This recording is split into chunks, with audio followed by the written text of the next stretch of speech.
Урматтуу достор, азыркы учурда интернет шылуундар аябай көбөйдү.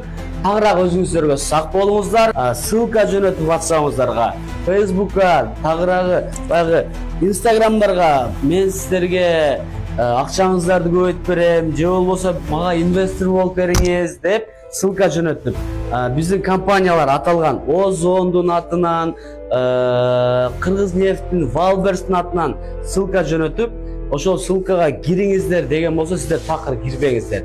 Биздин укук коргоо органдарына тагыраак 102ге чалып туруп эле ошол жака өткүзүп тапшырып берип коюңуздар, ошолар маалымат берет. Достор, биз эч кандай кылмыш кылган жокпуз. Бул болсо кээ бир алдамчылыктын алдын алуу максаты. Өзүңүздөргө сак болуңуздар. Барыңыздарды жакшы көрөбүз.